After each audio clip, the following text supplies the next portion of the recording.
Bonjour, hello, Annie Wache.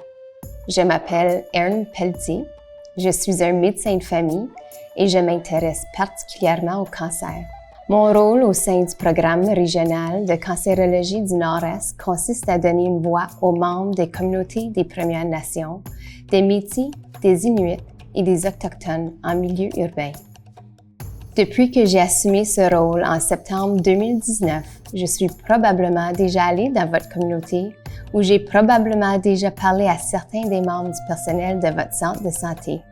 Beaucoup de personnes m'ont indiqué ce qui compte le plus pour elles et aujourd'hui. Dans cette courte vidéo, je veux vous parler de ce qu'il est important de savoir au sujet du dépistage du cancer du poumon. J'ai produit des vidéos portant sur différents sujets que vous m'avez proposés et j'espère que vous les trouveriez utiles. Assurez-vous de visionner mes autres vidéos sur ce qu'est le cancer, ainsi que sur le dépistage du cancer du sein, du cancer colorectal et du cancer du col de l'utérus. À la fin de chaque vidéo, je vous indique où obtenir des renseignements supplémentaires. Merci. Thank you, miigwech. Commençons par expliquer ce qu'est le cancer du poumon.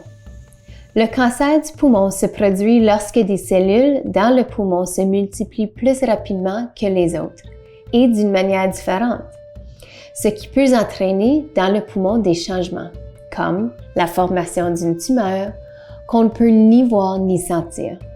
Le cancer du poumon est un des types de cancers les plus courants et la principale cause de décès par cancer en Ontario. Ce qui m'inquiète, c'est que l'incidence de cancer du poumon et le taux de mortalité sont plus élevés chez les populations des Premières Nations que chez les autres populations en Ontario.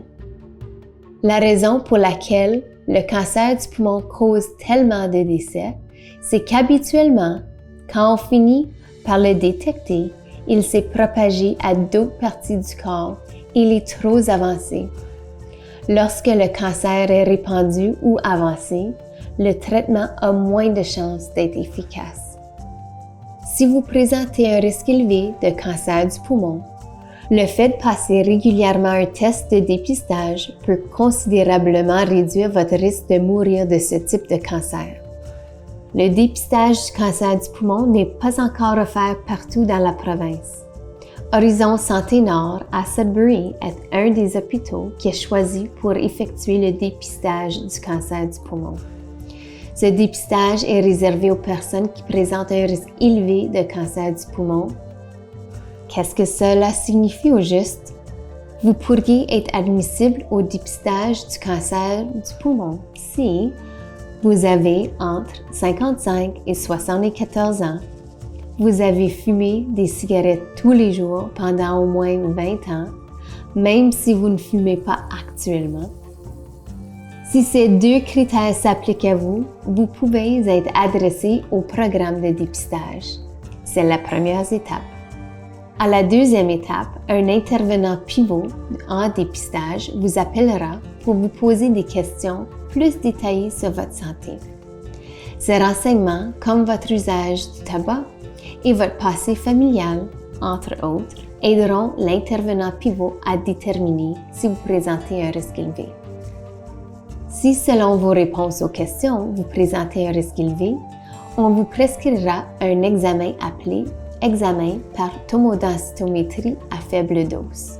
Pendant cet examen, vous serez étendu sur une table ouverte qu'on fera glisser dans un gros appareil de la forme d'un beigne, soit un tomodensitomètre. Celui-ci utilise un faible niveau de rayonnement pour produire des images détaillées des poumons. L'examen ne dure que quelques minutes et ne cause aucune douleur. Aucune préparation n'est nécessaire.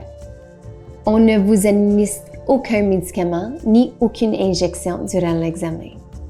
Si vous fumez et que vous voulez arrêter durant votre rendez-vous avec l'intervenant pivot, ce dernier vous parlera des services de soutien qui pourraient vous aider. Vous n'êtes pas obligé de cesser de fumer pour être admissible au dépistage du cancer du poumon. C'est votre choix. Après l'examen par tomodensitométrie, un médecin qui se spécialise en radiographie examinera les images pour détecter des changements. Vous et votre fournisseur de soins de santé recevrez les résultats de l'examen. Si les résultats sont normaux, c'est-à-dire qu'aucun changement n'a été détecté, on vous donnera la date de votre prochain examen de dépistage qui aura lieu 1 an plus tard.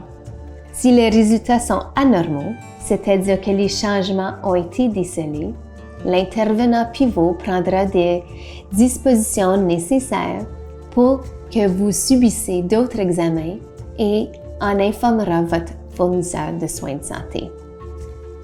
Ce ne sont pas tous les changements dans le poumon qui sont liés au cancer, mais il est important de se soumettre à d'autres tests pour écarter le cancer. En plus du dépistage, il y a d'autres mesures que vous pouvez prendre pour garder vos poumons en bonne santé et réduire votre risque du cancer du poumon.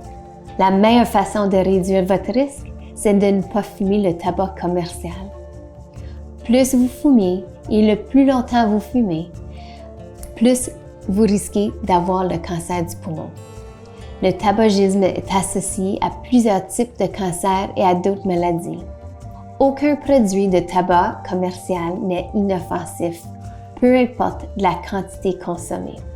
Il n'est jamais trop tard pour cesser de fumer. Si vous ne fumez pas, protégez-vous en évitant l'exposition à la fumée du tabac commercial ou à la fumée secondaire produite par les autres. De plus, protégez-vous contre les facteurs de risque dans votre milieu qui peuvent endommager les poumons et augmenter votre risque de cancer du poumon.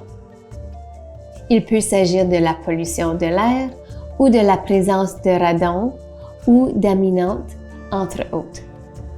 Au travail, assurez-vous d'utiliser l'équipement de protection nécessaire si vous êtes exposé à des matières qui peuvent causer le cancer du poumon. N'oubliez pas que l'adoption d'un mode de vie sain, comme je l'ai mentionné dans ma première vidéo, pourrait réduire votre risque d'avoir le cancer du poumon ainsi que beaucoup d'autres maladies. J'espère que vous passerez à la prochaine étape et que vous parlerez à votre fournisseur de soins de santé du dépistage du cancer du poumon. Merci d'avoir visionné la vidéo. Pour obtenir d'autres renseignements sur le cancer, le dépistage du cancer du poumon ou d'autres programmes, envoyez-moi un message par courriel à northeastcancerscreening@hsnsudbury.ca.